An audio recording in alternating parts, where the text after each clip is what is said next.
Okay so will have some points about resonance energy. पहले resonance energy के points लिख लेंगे, बाद में एरोमेटिसिटी चालू करेंगे। ठीक है, so right down the points for resonance energy.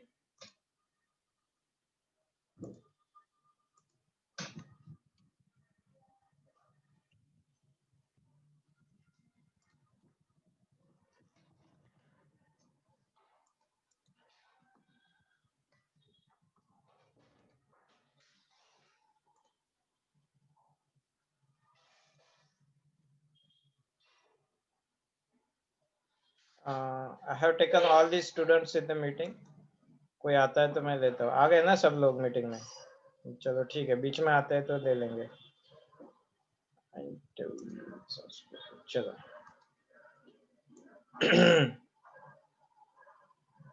Right on resonance energy.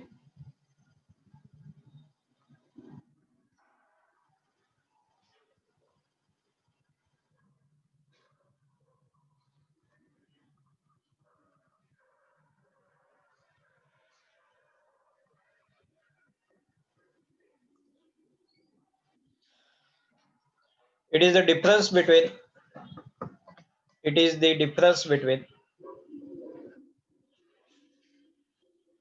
theoretical heat of hydrogenation. It is the difference between theoretical heat of hydrogenation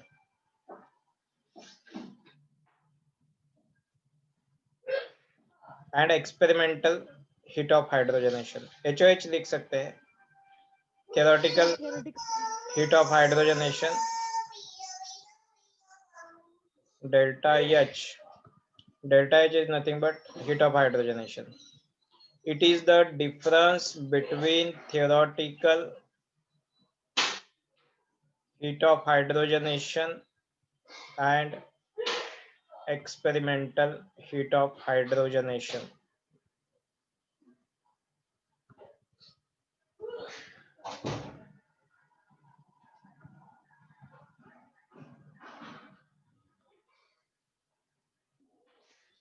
It is also, next point,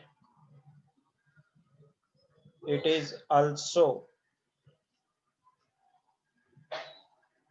energy difference. It is also energy difference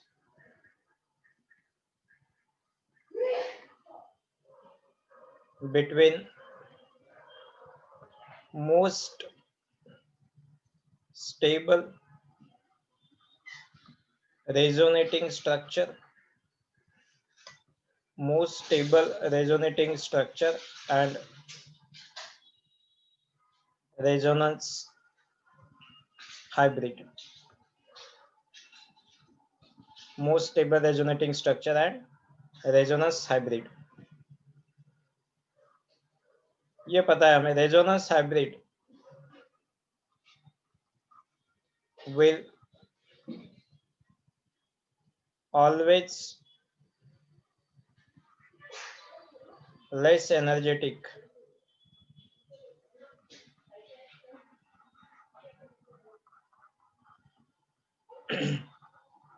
than resonating structures.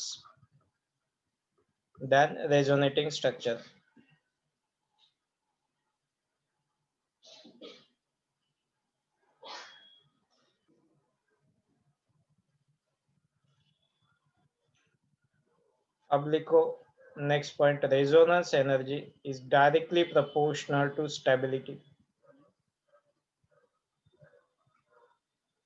Directly proportional to stability.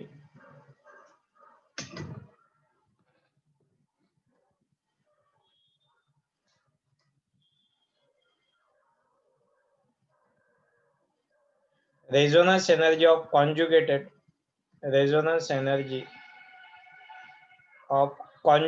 system. ऐसे भी लिखा तो भी चलेगा, conjugated system,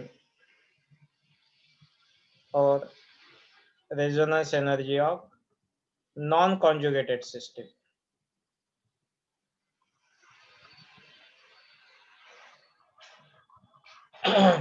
किसकी ज्यादा होगी किसकी कम होगी बोलो? कॉन्जुगेटेड सिस्टम की ज्यादा होगी। कॉन्जुगेटेड सिस्टम की ज्यादा होगी क्योंकि वो डायरेक्टली प्रोपोर्शनल टू स्टेबिलिटी है। ठीक है,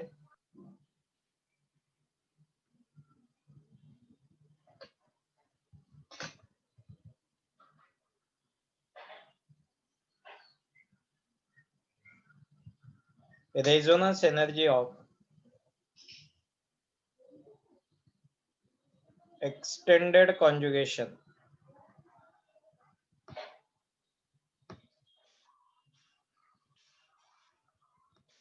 और इधर देखो आप resonance energy of cross conjugation, ऐसे दो सिस्टम दिए हैं। किसकी रेजोनेंस एनर्जी, कौन ज्यादा स्टेबल है, क्रॉस कॉन्जुगेशन वाला या एक्सटेंडेड कॉन्जुगेशन वाला? एक्सटेंडेड कॉन्जुगेशन वाला ज्यादा स्टेबल रहता है। लास्ट टाइम बोला था मैंने क्रॉस कॉन्जुगेशन क्या होता है, उसका एग्जांपल ले लूंगा, अभी एग्जांपल भी डालेंगे। तो उसमें क्रॉस कॉन्जुगेशन क्या है अगर नहीं पता है तो मैं एक बार बोलूंगा, बट बोला है मैंने ये पहले ही।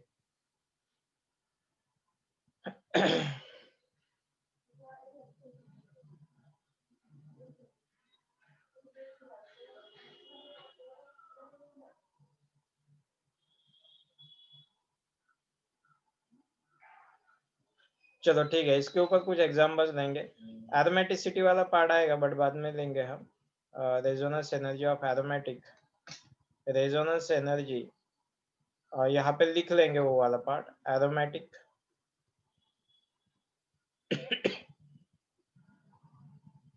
is very greater than resonance energy of non-aromatic। Aromatic है ये, non aromatic and very greater than, इसमें बहुत ज्यादा डिफरेंस होता है resonance energy of anti aromatic.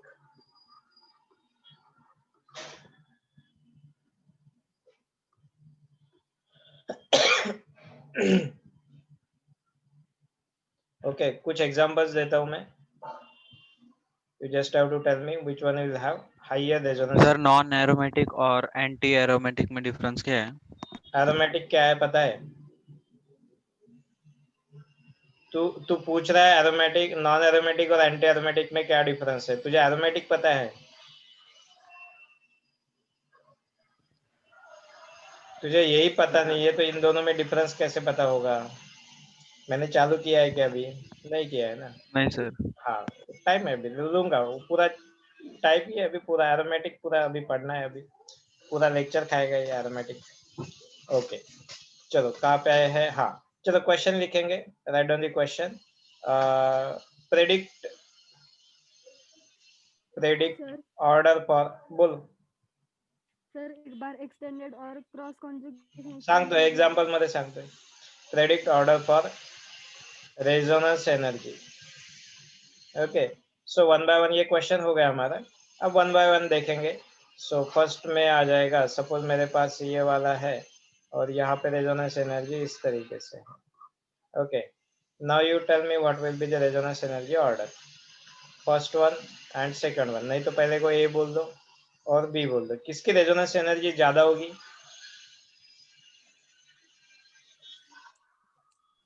B की। बी की। क्यों ज्यादा होगी? एक्सटेंडेड वो ज्यादा स्टेबल है कॉन्जुगेटेड और वहां पे एक्सटेंडेड कॉन्जुगेशन है उसके वजह से। ठीक है, हाँ अभी आपको चाहिए था what is extended and what is cross conjugation. Suppose मेरे पास दो सिस्टम है, इस तरीके से एक सिस्टम है, ये वाली सिस्टम, और दूसरी सिस्टम इस तरीके से है।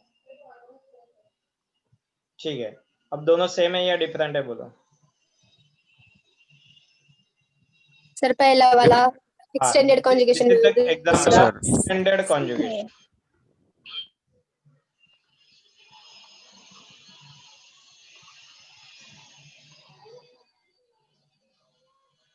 एक्सटेंडेड कॉन्जुगेशन मतलब double single double single double single and so on चलते जाएगा। बट यहाँ पे देखो बी में क्या हुआ, डबल सिंगल डबल, एक साइड से ये ऐसा रेजोनेंस है। ओके, एंड अदर वे ये रेजोनेंस इस तरीके से डबल सिंगल इस तरीके से ये है। ओके मतलब ये वाला double bond separately in the conjugation with this double bond, separately in the conjugation with the double bond. At a time ये दोनों के साथ नहीं है, ये वाला डबल बॉन्ड सबके साथ कॉन्जुगेशन में है, ये वाला डबल बॉन्ड ऐसा नहीं है। सो यहाँ पे this is the example of cross conjugation. और क्रॉस कॉन्जुगेशन वाली सिस्टम जो होती है, क्रॉस कॉन्जुगेशन वाली सिस्टम वो लेस स्टेबल होती है as compare to extended conjugation. Therefore resonance energy की order A is greater than B रहेगा। ठीक है, ये होती है क्रॉस कॉन्जुगेटेड सिस्टम। और कुछ लिखा है क्या मैंने पॉइंट? एक्सटेंडेड एरोमेटिक तो पूरा बाद में ही देखेंगे। नहीं तो ऐसा दिया है आपको तीसरा एग्जाम्पल।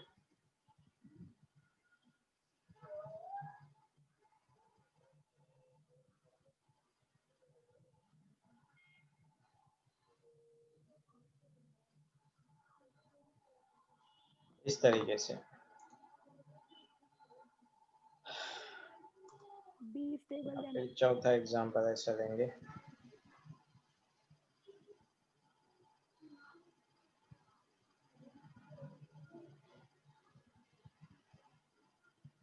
ठीक से लिखो।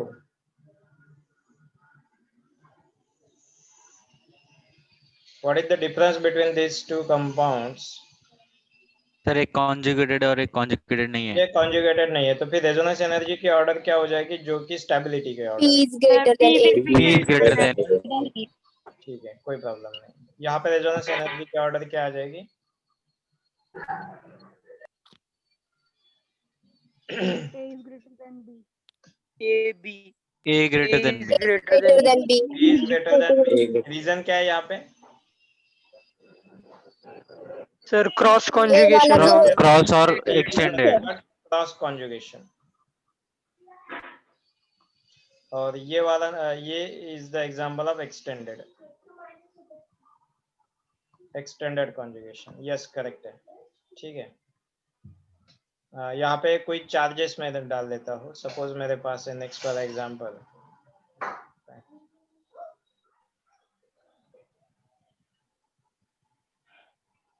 एक minute.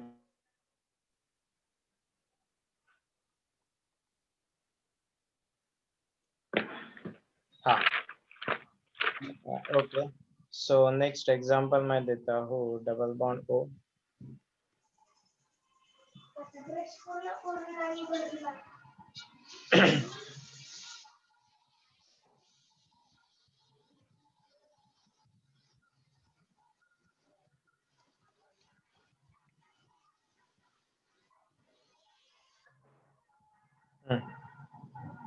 Are they resonating structures? सबसे ज्यादा स्टेबल कौन सा है? स्टेबिलिटी ऑर्डर और resonance energy order will be same और अपोजिट?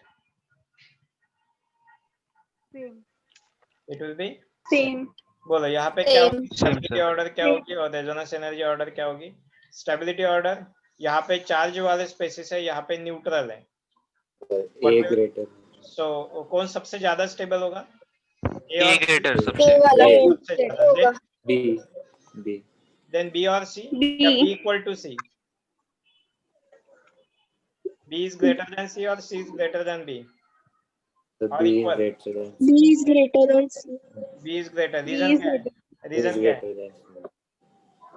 रीजन क्या है? Opposite charges Opposite near to each charges. other। Yes, opposite Yeah. charges near to each other is more stable than away from each other। तो correct है, तो यही order रहेगा resonance energy का भी। ठीक है, इस तरीके से हो सकता है क्वेश्चन।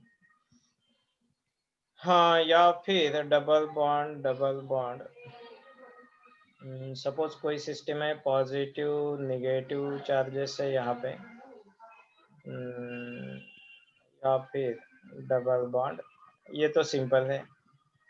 ठीक है, तीसरी सिस्टम में चलो एक काम कर देते हैं, इसको पॉजिटिव कर देता हूँ मैं। दोनों पॉजिटिव है और यहाँ पे भी दोनों पॉजिटिव है। ओके, दो कॉन्जुगेटेड सिस्टम है, ए और बी। हाइपोथेटिकल सिस्टम है, ऐसा कोई स्टेबल है या नहीं है पता नहीं है, बट बोलो दो अगर पॉजिटिव चार्ज नियर है तो क्या हो जाएगा? स्टेबिलिटी बढ़ेगी या कम होगी? कम होगी। B. कम होगी। B is greater Is than A. greater than A. Yes, sir. B is greater. B is greater, बराबर है, ठीक है। सो या फिर दूसरा एग्जांपल ऐसा दे सकता हूं मैं,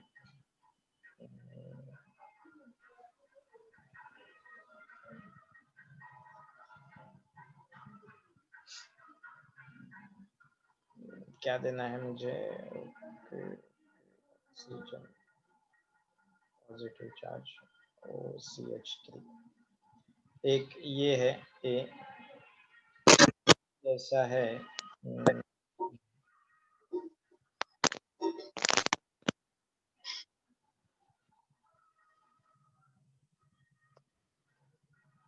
बोलो, स्टेबिलिटी ऑर्डर इंपॉर्टेंट है।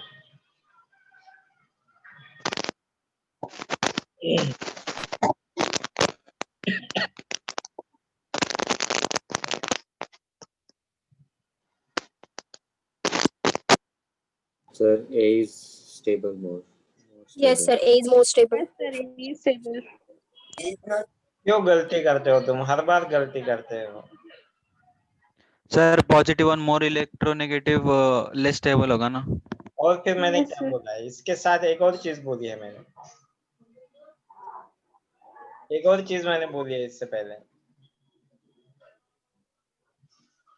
जब पॉजिटिव इलेक्ट्रोनेगेटिव पे होता है तो एक और चीज देखनी पड़ती है, अगर वो है तो आपको उसके तरफ जाना पड़ेगा। कोवैलेंट से ज्यादा इंपॉर्टेंट एक और चीज मैंने वर्ड बोला था, that is what, octet completion वाला केस।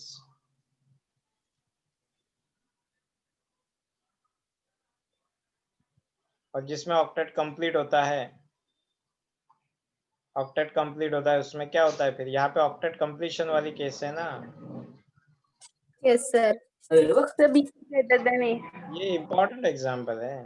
हाँ, अगर ये एग्जाम्पल अगर ऑक्सीजन के ऊपर पॉजिटिव चार्ज है, सपोज दूसरे एग्जाम्पल में 7-8 वाले एग्जाम्पल में, double bond CH2, oxygen is having somehow positive charge, यहाँ पे निगेटिव चार्ज दिखा और इसको हमने रेजोनेंस कर दिया इस तरीके से, okay, double bond negative charge, oxygen positive charge, और ये ऐसा भी आ गया और यहाँ पे आ गया double bond O positive charge negative charge. तीन अलग अलग स्ट्रक्चर्स दिए हैं आपको, 1 2 3। Are they equally stable, more stable, less stable, कौन ज्यादा सबसे ज्यादा स्टेबल है? सबसे ज्यादा स्टेबल बोल दो कौन है? C. क्यों?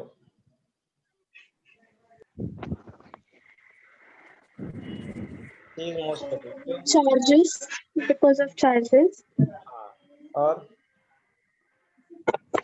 चार्जेस तो अपोजिट चार्जेस यहाँ पे भी नियर टू ईच अदर है, यहाँ पे भी नियर टू ईच अदर है, ओके, बट यहाँ पे ऑक्सीजन पे पॉजिटिव चार्ज है, ऑक्टेट इनकम्प्लीट वाला केस है, तो ये सबसे ज्यादा अनस्टेबल होगा। ये Sir, CBA. ये देखो ये दोनों Yes, sir. अनस्टेबल है, तो इनमें ज्यादा स्टेबल कौन सा है, तो ये charges near to each other है, तो A चार्ज हो जाएगा और देन B, ठीक है, इस तरीके से हो जाएगा। Sir, हाँ बोल, सर मुझे 7th वाला नहीं समझा। 7th वाले में क्या हुआ? 7th वाले में ऑक्टेट कंप्लीशन, पहले वाले नोट्स देख, रिकॉर्डेड वीडियोस है वो देख, ऑक्टेट कंप्लीशन के लिए बहुत डिटेल दिया है मैंने। ऑक्टेट कंप्लीशन मतलब वो देखना पड़ेगा इसके पास कितने इलेक्ट्रॉन्स है टोटल, यहाँ पे कितने इलेक्ट्रॉन्स है ऑक्सीजन के पास, ऑक्सीजन के पास है, इस कार्बन के पास 6 पॉजिटिव चार्ज है, कार्बन के पास मतलब 6 इलेक्ट्रॉन्स होते हैं। यहाँ पे ऑक्सीजन ने इधर इस साइड में कार्बन के साथ, इस साइड में कार्बन के साथ 2 सिग्मा बॉन्ड्स है, दो दो और दो, सो यहाँ पे 4 इलेक्ट्रॉन प्लस 4 इलेक्ट्रॉन्स मतलब 8 इलेक्ट्रॉन्स है इसके पास। बट यहाँ पे कार्बन के पास आ गए, इसका वैलेंसी सेटिस्फाई हो गया मतलब 8 इलेक्ट्रॉन्स है, और यहाँ पे ऑक्सीजन ने इधर 2 बॉन्ड किए और इस साइड में कार्बन के साथ मतलब 3 सिग्मा बॉन्ड है plus 1 lone pair is always there, मतलब 2 लोन पेयर में से एक लोन पेयर इसने डोनेट कर दिया इसे बॉन्ड फॉर्मेशन में, एक कम हो गई उसकी, अगर एक कम हो गई तो फिर क्या हो गया, इसके पास इलेक्ट्रॉन्स फिर भी यहाँ पे कितने 8 इलेक्ट्रॉन्स ही है, तो यहाँ पे सब इलेक्ट्रॉन होता है, तो ऑक्टेट कंप्लीट तो वो ज्यादा स्टेबल होती है as compare to octet incomplete case. यहाँ पे ऑक्टेट जो है आपका ये इनकम्प्लीट है, ठीक है, उसकी वजह से पढ़ो एक बार, लास्ट टाइम दिया है मैंने रेजोनेटिंग स्ट्रक्चर के स्टेबिलिटी ऑर्डर बोलते टाइम, वहां पे किया है, रिवाइज करो 2-3 बार, ठीक है। चलो ये हो गया। अब आगे हम आते बढ़ते हैं, अब आएंगे ये जो है नेक्स्ट नाइन्थ वाला ये हमने प्रैक्टिकली प्रूव भी किया है अभी इससे पहले, ये वाला और ये वाला, इन दोनों में कौन ज्यादा स्टेबल है?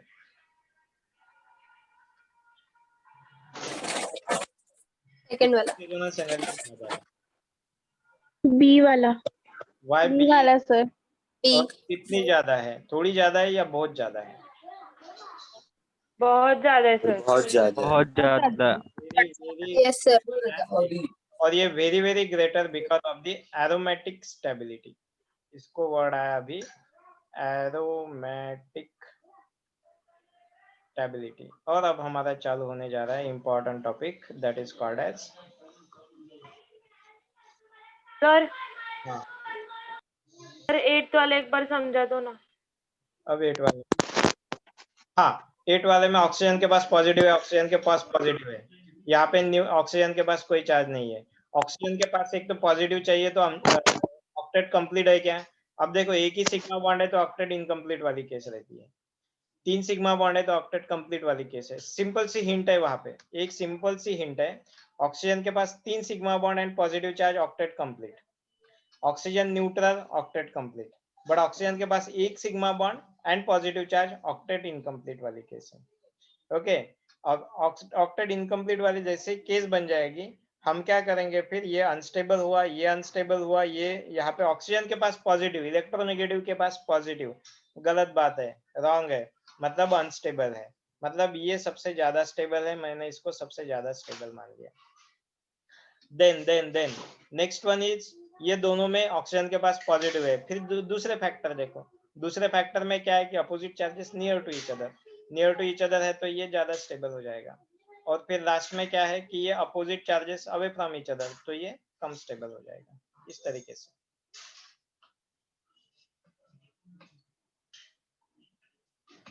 ठीक है,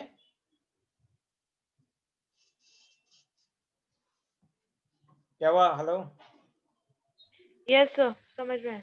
चलो अब हेडिंग, अब यहाँ पे एरोमेटिक स्टेबिलिटी का वर्ड यूज किया है हमने, अब हेडिंग डाल दो अच्छे से, that is now we are talking about aromatic और aromaticity.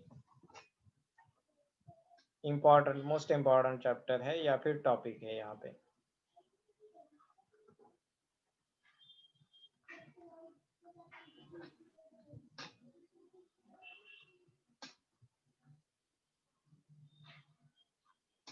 Aromaticity,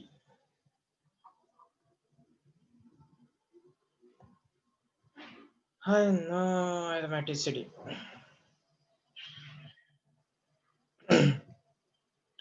some compounds, write down, some compounds are abnormally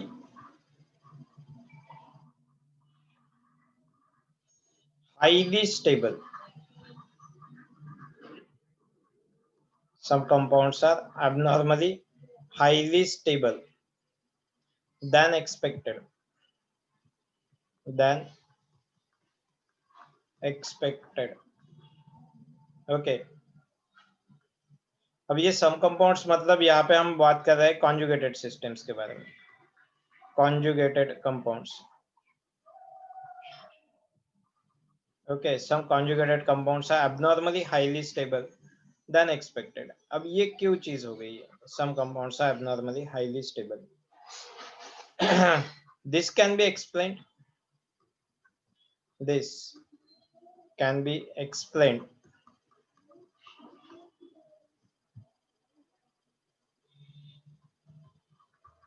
by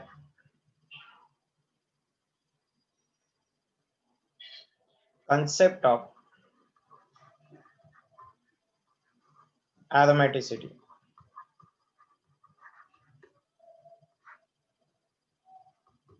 Aromaticity.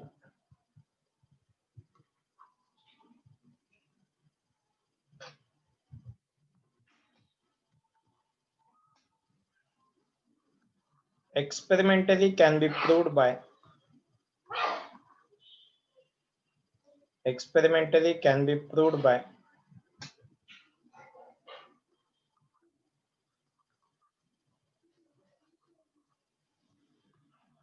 heat of hydrogenation.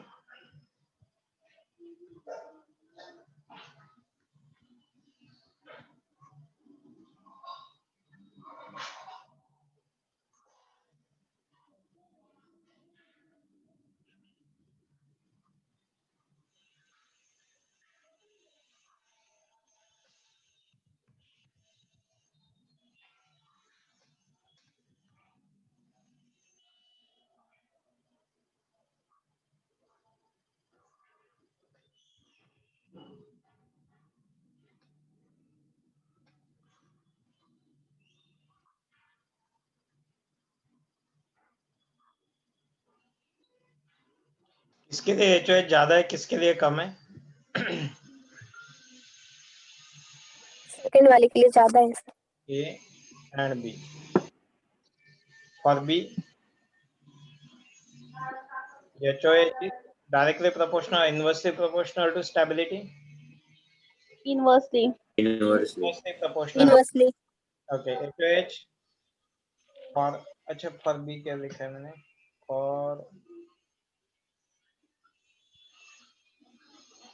For B, HOH नहीं तो ऐसा करेंगे, ऐसा मत करो. HOH B is greater than A. B is very greater than expected. B is highly greater than A than expected because B is aromatic compound. Aromatic compound. Best example है aromaticity के लिए बेंजीन. तो ये होता है aromatic compound. Okay. Sir नहीं समझ आया। Therefore, B is highly stable. B is highly stable.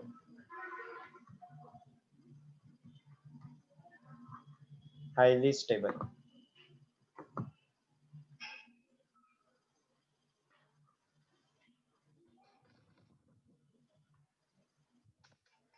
So जो compounds aromatic और which compounds are highly stable, जो aromatic होते हैं. फिर ये aromatic compounds कौन से होते हैं? For compound to low stability होगी ना हाँ? Sir. HOH is equal means inversely proportional to stability होता है ना सर. हाँ, सर फिर बी हाईली स्टेबल कैसे होगा? HOH किसकी ज्यादा है यहाँ पे देखो.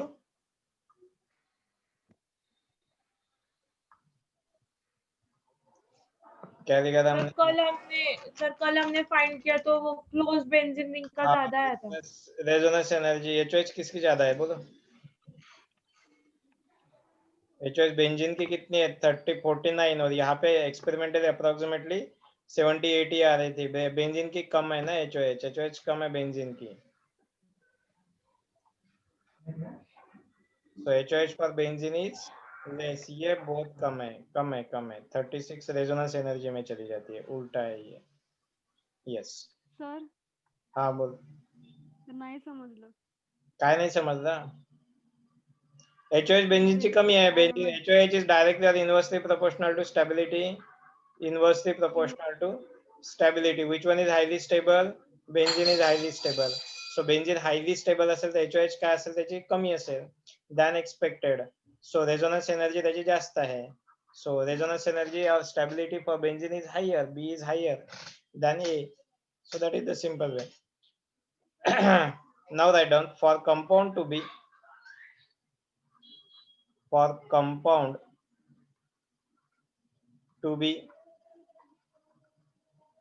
aromatic एरोमेटिक है तो बहुत ज्यादा स्टेबल है, बस इतना ध्यान रखो। For compound to be aromatic following condition need to be followed, need to be followed.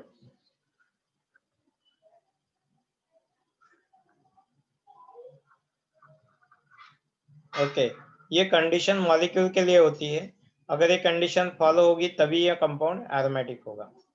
First one, first compound must be, first condition compound must B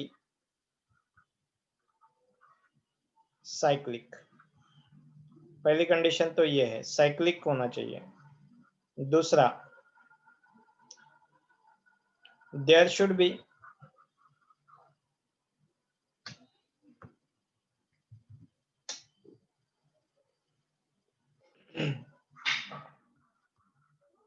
there should be continuous conjugation and delocalization.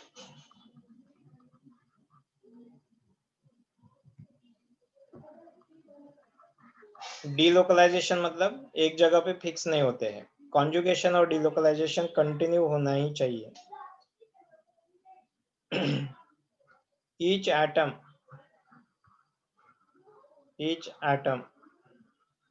must have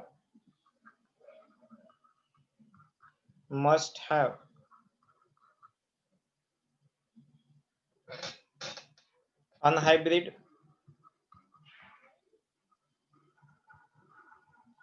p orbital.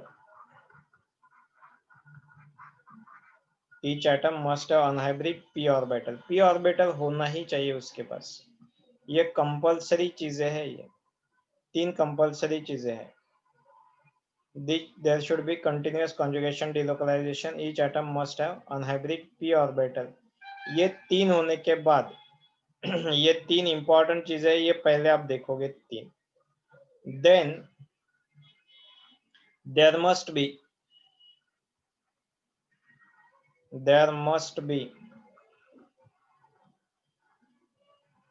4n plus 2 pi electrons. There must be 4n plus 2 pi electrons. ये बहुत ही important condition है। 4n plus 2 pi electrons, इसका नाम है 4n plus 2 pi electrons. If compound follow all these 4, if compound follow all 4 condition, then it is aromatic. Then it is aromatic. पहले लोगों ने study किया एरोमेटिक कंपाउंड को, heat of hydrogenation से उसकी स्टेबिलिटी निकाली और बाद में ये कंक्लूजन निकाला। तो ये 4 कंपाउंड, अगर ये 4 रूल फॉलो करते हैं तो द कंपाउंड क्या होता है, एरोमेटिक। अब ये 4n plus 2 क्या है, 4n क्या है मैं समझाऊंगा, इससे पहले दूसरे वाली बात कर देते हैं। दूसरा टाइप का कंपाउंड होता है एंटी एरोमेटिक कंपाउंड।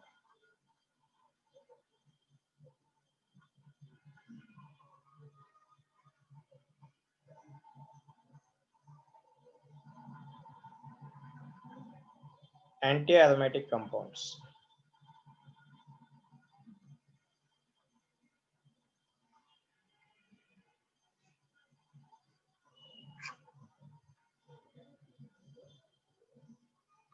ओके। यहाँ पे क्या होता है, ये तीनों जो रूल्स है एज इट इज फॉलो करना चाहिए। पहला रूल जो होता है, it should be cyclic, cyclic होना ही चाहिए। कंटिन्यूअस कॉन्जुगेशन, डीलोकलाइजेशन, ऊपर वाले रूल्स है, continuous conjugation and delocalisation,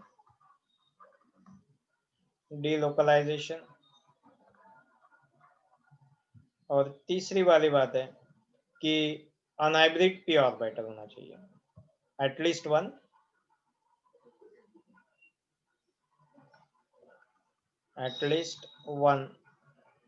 unhybrid P orbital. मैंने क्या लिखा है, ये ऊपर वाले 3 जो रूल है एज इट इज लिखे ऊपर के 3 रूल, ओनली 4th रूल यहाँ पे डिफरेंट होता है and that is most important. और वो जो रूल होता है that is called as there must B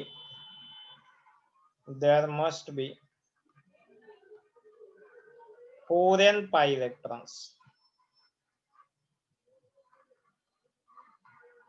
ये चेंज हुआ है यहाँ पे, ठीक है। यहाँ पे ऊपर वाले में 4n + 2 पाई इलेक्ट्रॉन्स थे, यहाँ पे 4n पाई इलेक्ट्रॉन्स हैं। इनको बोलते हैं एंटी एरोमेटिक कंपाउंड। ओके, ये होते हैं एंटी एरोमेटिक कंपाउंड। और लास्ट में आता है नॉन एरोमेटिक कंपाउंड, ये नॉर्मल पब्लिक है, नॉन एरोमेटिक कंपाउंड्स।